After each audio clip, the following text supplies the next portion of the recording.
بسم اللہ الرحمن الرحیم نحمدہ ونصلی علی رسول الکریم اما بعد۔ یہ سبق سے پہلے ایک چھوٹے سے مسئلے کی وضاحت کرنا مقصود تھی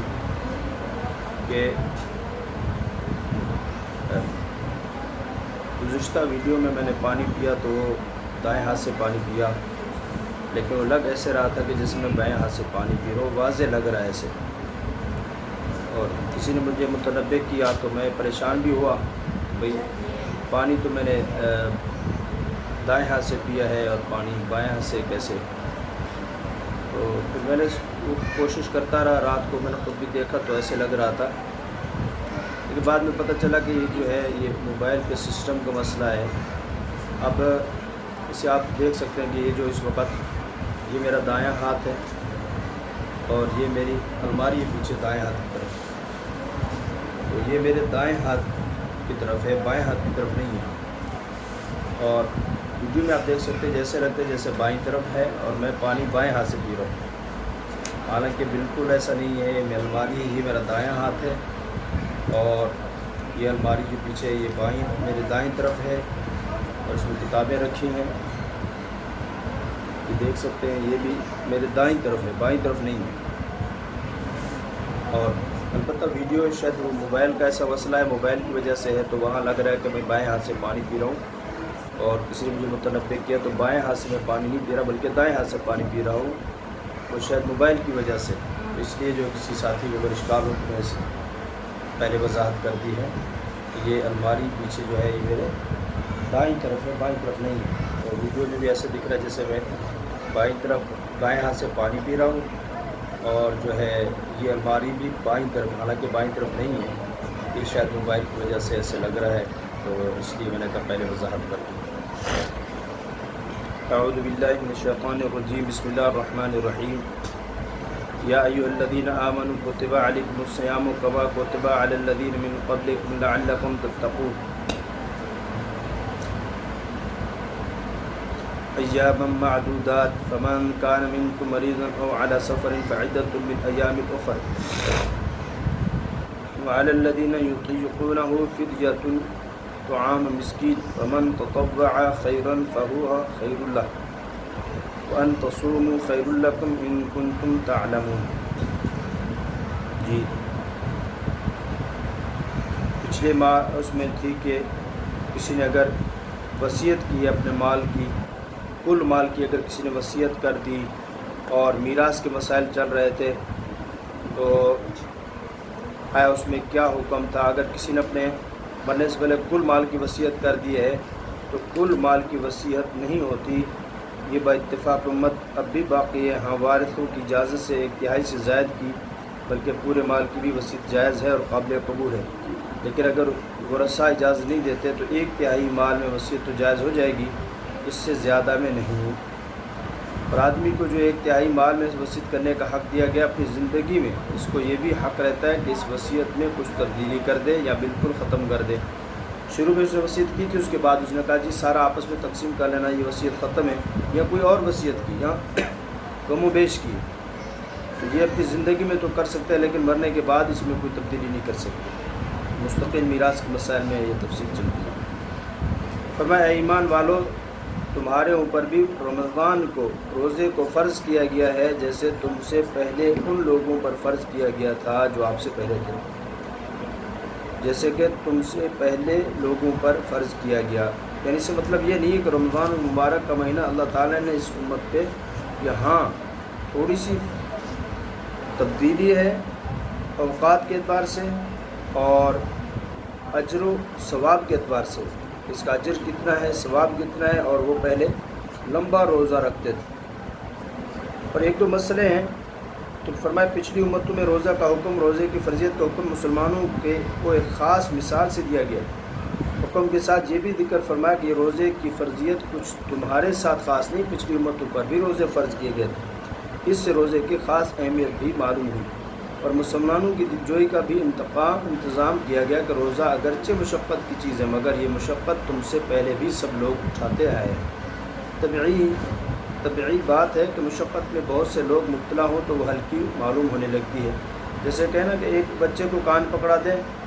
کسی ایک بچی کو کھڑا کرتے تو مشکل ہو جاتا ہے، پریشان ہو جاتے ہیں۔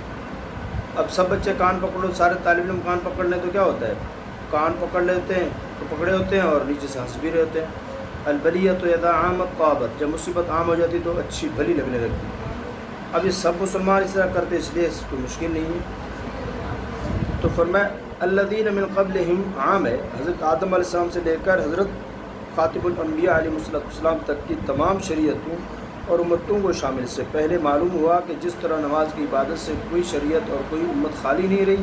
اسی طرح روزہ سے بھی۔ جن حضرات نے فرمایا من قبلکم سے اس جگہ نصارہ مراد ہیں، وہ بطور ایک مثال کے ہیں، اس سے دوسری امتوں کی نفی نہیں ہوتی۔ آج میں صرف اتنا بتلایا گیا ہے کہ روزے جس طرح مسلمانوں پر فرض کیے گئے پچھلی امتوں پر بھی فرض کیے گئے ہیں۔ اب مریض کا روزہ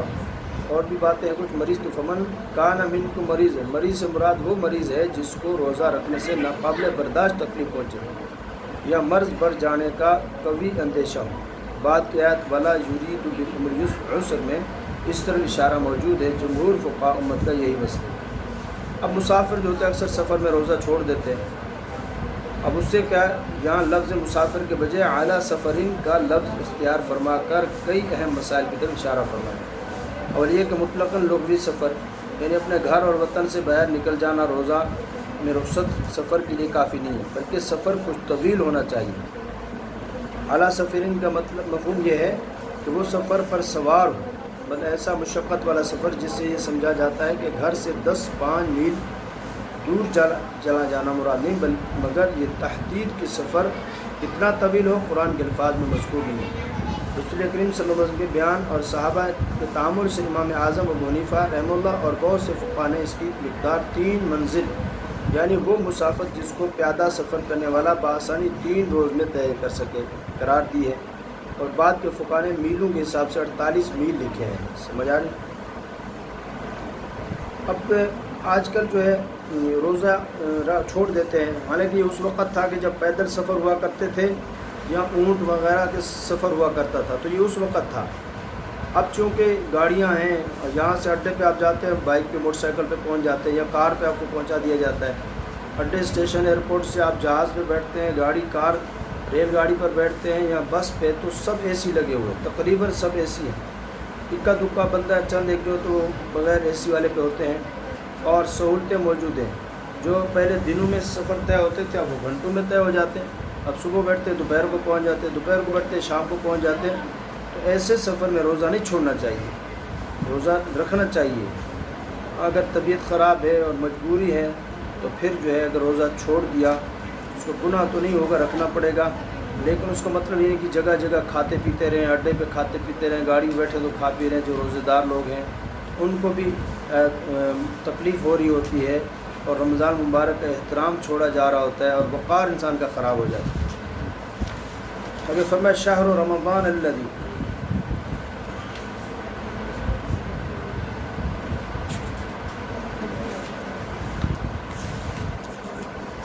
اچھا جی، فرمایا کہ اے ایمان والو تمہارے اوپر بھی روزہ فرض کیا گیا جیسا تم سے پہلوں پر فرض کیا گیا، شاید کہ تم ڈر جاؤ یا پرہیز کرو چند روز جو کہ گنتی کے ہیں۔ فمن کان منکم مریضا، ہاں اگر تم میں سے کوئی مریض ہو یا سفر پر ہو، فعدۃ من ایام اخر، تو ان پر ان کی گنتی اور دنوں سے، یعنی اور دنوں میں جب آپ فرصت پا لیں، جب آپ بیماری سے صحت یاب ہو جائیں یا سفر سے لوٹ آئے تو پھر کیا کریں، آپ روزہ رکھ لیں۔ وعلی الذین یطیقونہ، اور جن کو طاقت ہے روزہ کی ان کے ذمہ بدلہ ہے ایک فقیر کا کھانا، فدیۃ طعام مسکین، اس پر کیا ہے، ایک مسکین کا کھانا ہے ایک روزے کے بدلے میں۔ فمن تطوع خیرا فهو خیر لہ، اور جو کوئی خوشی سے کرے نیکی تو اچھا ہے اس کے واسطے، تو وہ لوگ نیکی اس کے لیے اچھی ہے۔ وان تصوموا خیر لکم ان کنتم تعلمون، اور روزہ رکھو تو بہتر ہے تمہارے لیے اگر تم سمجھ رکھتے ہو، یعنی سفر میں یا مرض کی حالت میں اگر رکھتے ہو تو یہ زیادہ بہتر ہے۔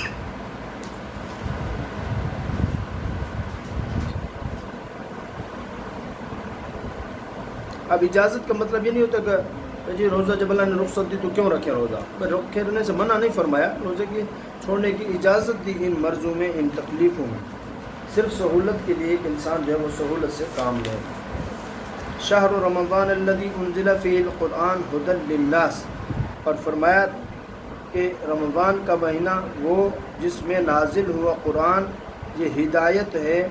رہنمائی ہے لوگوں کے واسطے، اور بینات دلیل ہے، من الہدا ہدایت راہ پانے کی دلیل ہے، والفرقان اور حق و باطل سے جدا کرنے کی دلیل ہے یہ قرآن، سبب ہے یہ قرآن۔ فمن شہد منکم الشہر، جو پائے تم میں سے رمضان مبارک کا مہینہ، فلیصمہ، اس کو چاہیے کہ وہ روزہ رکھ لے۔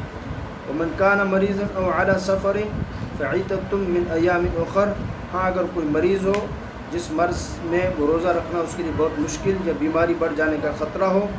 یا وہ سفر میں ہو کہ جس سے اس کے لیے رکھنا بہت مشکل ہو، تو پھر کہتے ہیں دوسرے ایام میں اس کی گنتی پوری کر لے، یعنی روزے رکھ لے۔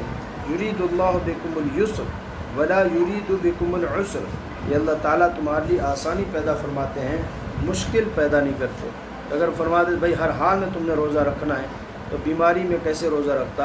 سفر میں کیسے روزہ رکھتا؟ اس لیے کیا ہو اللہ پاک نے تمہارے ساتھ آسانی والا معاملہ فرمایا ہے، مشکل اللہ پاک نہیں چاہتے۔ وَلِتُكْمِلُوا الْعِدَّةَ وَلِتُكَبِّرُوا اللَّهَ عَلَى مَا هَدَاكُمْ وَلَعَلَّكُمْ تَشْكُرُونَ، اس لیے تاکہ اللہ پاک کہ تم پوری کرو گنتی، تاکہ روزے کے جو دن ہے وہ پورے کرو، اور تاکہ تم بڑائی کرو اللہ تعالیٰ کی اس بات پر کہ تم کو اللہ نے ہدایت دی، عَلَى مَا هَدَاكُمْ، اس بات پر کہ اللہ نے تمہیں ہدایت دی، وَلَعَلَّكُمْ تَشْكُرُونَ، اور تاکہ تم احسان مانو۔ تعین ایام الصیام اوپر ارشاد ہوا تھا کہ تھوڑے روزہ رکھ لیا کرو، آگے ان دنوں تھوڑے دنوں کا بیان ہے۔ وہ تھوڑے دن کون سے؟ وہ تھوڑے دن جن میں روزے کا حکم ہے، ماہ رمضان ہے جس میں ایسی برکت ہے کہ اس کے ایک خاص حصہ یعنی شب قدر قرآن مجید لوح محفوظ سے آسمانی دنیا پر بھیجا گیا، جس کا ایک وصف یہ ہے کہ لوگوں کے لیے ذریعہ ہدایت اور دوسری صفات اس میں قرآن پاک میں موجود ہیں۔ اچھا جی، جس سے تم برکات ثمرات صیام سے معروم نہ رہو، ورنہ اگر قضا واجب نہ ہوتی تو کون اتنے روزے رکھ کر ثواب حاصل کرتا؟ اس لیے روزہ چھوڑنے پر اللہ پاک نے قضا کا حکم دیا ہے۔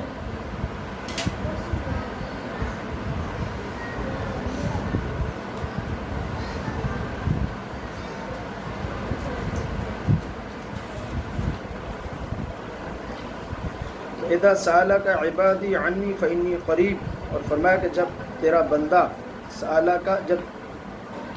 جب تجھ سے پوچھیں میرے بندے عنی میرے بارے میں، تو فإنی قریب، تو سو میں تو بہت قریب ہوں، فإنی قریب اجیب دعوت الداعی،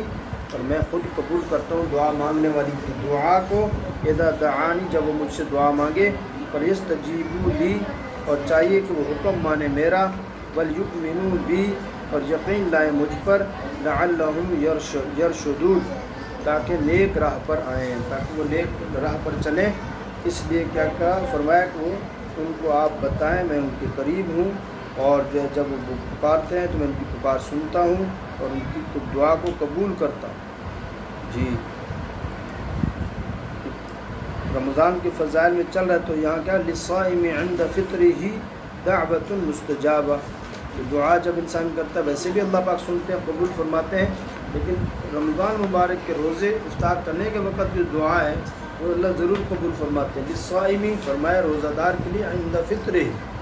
کہ روزہ افطاری کے وقت دعوت، ایک دعا ہے مستجابہ جو کہ قبول کی جاتی ہے، ابو داؤد کی روایت ہے۔ اس لیے حضرت عبداللہ بن عمر رضی اللہ عنہ افطار کے وقت سب گھر والوں کو جمع کر کے دعا کیا کرتے تھے، تو بیٹھ کے دعا کرنی چاہیے تاکہ اللہ پاک اس وقت قبول فرماتے۔